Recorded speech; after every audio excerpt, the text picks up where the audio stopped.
So obviously, they made so many arrangements that they cannot handle. They can't give it away, but it is cluttering their life in such a way they have to trip all over the place. Has always been a very important part of one's growth. Because rarely are there human beings, just a small percentage. Unfortunately, that's a reality. It is not necessarily a misfortune, because what this means is they are open to influence. Have you noticed yourself? Have you yourself noticed within you? Which one do you open up for yourself and everybody around you? That's a big question. You are striving to enhance your life in every way possible, but are you doing it right? What do you actually need to enhance your life experience? While addressing a gathering, Sadhguru shares how you should be enhancing your life to its capabilities to simplify it. See, all arrangements that we make in our lives are supposed to enhance our life, isn't it? Why do you get educated? Because you think it'll enhance your life. Why somebody gets married? Because they think it'll enhance their life. Why people have children? Because they think it'll enhance their life. Why they're doing business? Because they think it'll enhance their life. But look at people's faces and see, before they got educated, before they got married, before they had children, how they were and how they have become today. Does it look like they're enhanced? Hello? They become like this. So obviously, they made so many arrangements that they cannot handle. They made more arrangements than they can actually handle, isn't it so? They did not make arrangements consciously, what is needed for me? Their problem is, she is every day going shopping, so I also want to go shopping. I don't know what to shop, but I'll shop something and come, because she's also shopping, my neighbor. So because they're in this condition, though there is no container service at the end of life, most homes have turned into warehouses. Most people have things in their homes that they have not used for a year or two and still there. They can't give it away, but it is cluttering their life in such a way they have to trip all over the place to walk around in their homes. Because they did not build this home, they did not buy these things, they did not form these relationships as a way of enhancing their life. They are using everything to entangle their life. You make whatever the kind of arrangements you make, but the kind of arrangements you can handle, isn't it? You don't try to make arrangements like somebody else and you don't know how to handle. Why do you make an arrangement that you don't need? If you make an arrangement that you don't need, these arrangements will become entangling. So if you… what kind of arrangement is best for you? You just make that. A spider weaves a web for other things to be caught. But if you're that kind of a spider, you build a web in which you're caught, you're a stupid spider, isn't it? And most human beings are in that condition. You made an arrangement in such a way, if something significant happens here, you are going this way, if something really significant happened this way, you can go this way. Your arrangements will not trap you. This is an intelligent life. You would have given your best effort, but to no avail, you ended up on the wrong side. Everything seems right except the results. Does this keep repeating? What can you do to be on the right side?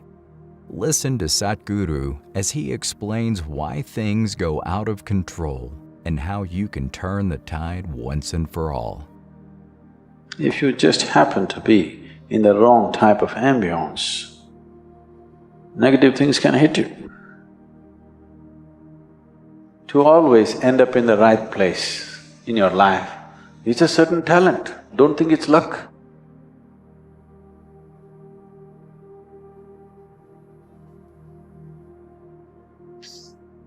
In the spiritual traditions,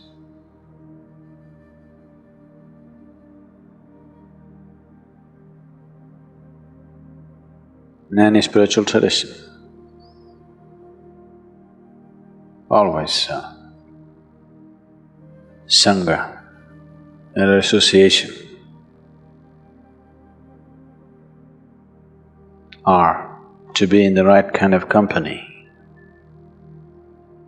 has always been a very important part of one's growth.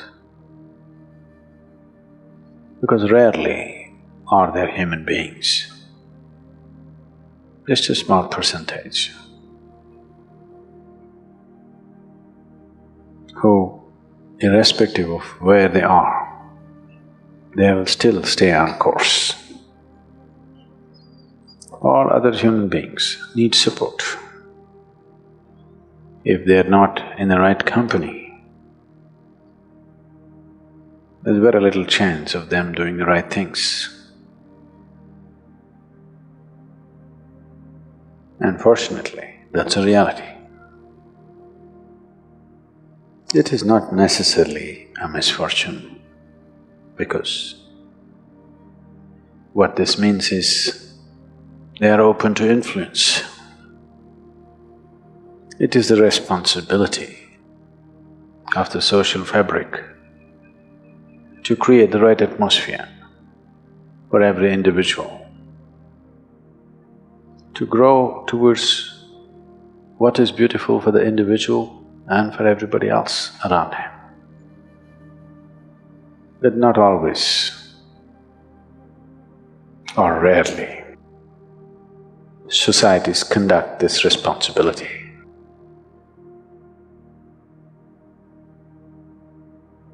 In the right sense, because societies are not led. Societies are allowed to go through a metamorphosis depending upon what is the influence. In that direction it grows. So to be under the right kind of influence, an influence which nurtures you towards your ultimate truth, an influence which gives you the necessary courage and strength to walk the path of integrity. Because with a weak sense of integrity, nobody is ever going to be spiritual. And this must be understood, that for bad things to hit you, it need not necessarily be aimed at you. If you just happen to be in the wrong type of ambience, negative things can hit you.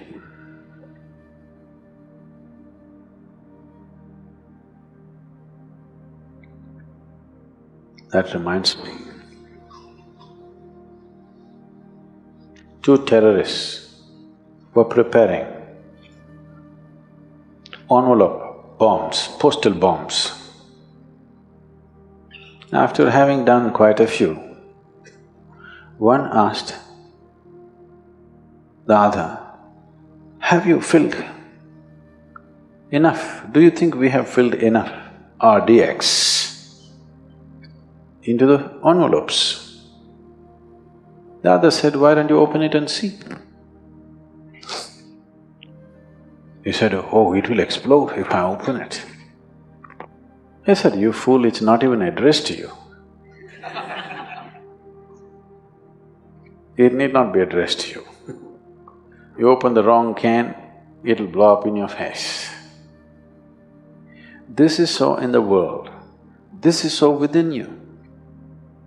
There are lots of bins in your head. You open up the wrong bin, worms will crawl out. You open up another bin, fragrance will come out of it. Have you noticed yourself? Have you yourself noticed within you? If you open certain part of your mind, filth will come out. If you open another part of your mind, fragrance will come out. Have you not noticed? To be conscious enough, to be in the right company so that filth will not be tolerated, so that you open up the fragrance within you not the filth, is an important part of one's growth. It is just that there is enough garbage in every place. There's enough garbage in the ashram also, so many people living. I'm sure there's enough filth. But we sit here with nice breeze and fragrance. We don't go sit there where there is filth. The same goes within you. Within the geography of your body, there is filth and fragrance. Which one do you open up for yourself and everybody around you? That's a big question.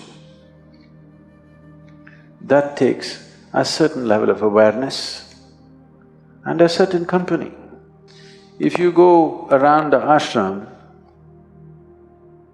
the geography of the ashram, there must be at least 8 or 10 very filthy tanks. These are called septic tanks, full of septic. If you every day go sit there, of course you'll come to the conclusion, Isha Yoga Center is the filthiest place on the planet. If you fall into it, Isha Yoga is the most horrible experience in your life. But you're not supposed to fall into that pit, you're supposed to fall into this pit. But you got the geography wrong because you have a wrong history. Your karma is your history, isn't it? Shankaran Pillai decided he is going to be a robber because none of his businesses were working, nobody was giving him a job, so he decided he will go and rob somebody. So he got himself a country-made gun. Late night he walked into a 7-Eleven shop, pointed the gun at the clerk who was there and said, "Give me the money or your geography." The clerk said, "Well, what you mean is history, isn't it?" "Shut up, don't try to change the subject."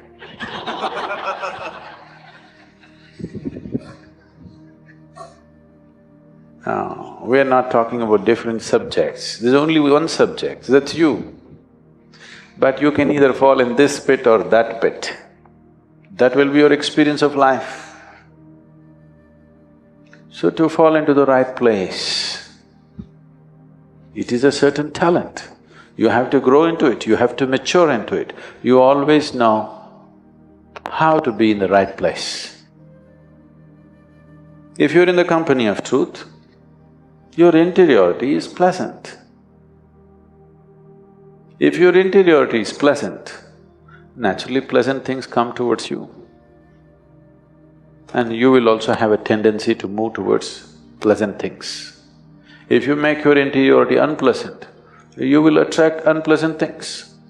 So when you get a depression, where do you go and sit? But don't swim in the septic tank because you're in a bad mood. When you're in a bad mood, you will seek 5 other people who are in a bad mood. No, when you're in a bad mood, you must seek 5 people who are in a good mood, isn't it? No, but that's not the way. When you're in a black mood, you will seek 5 other people who are in the same mood, isn't it?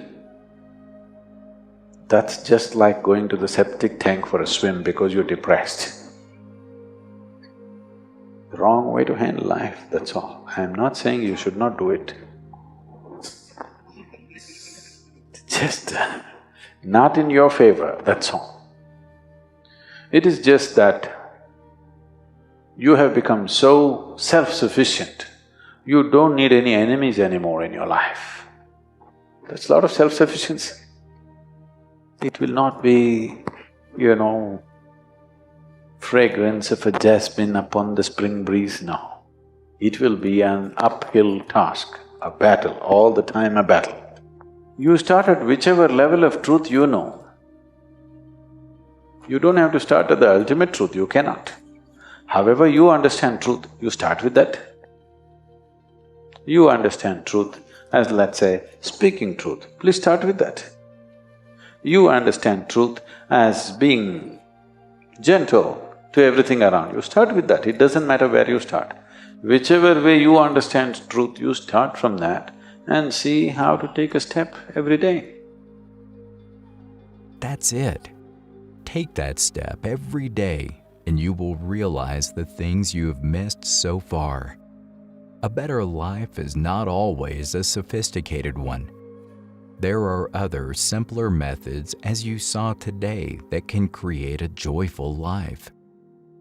Click on the video shown to see more from us. What would you like to see in the next video? Share your thoughts and experiences in the comments section.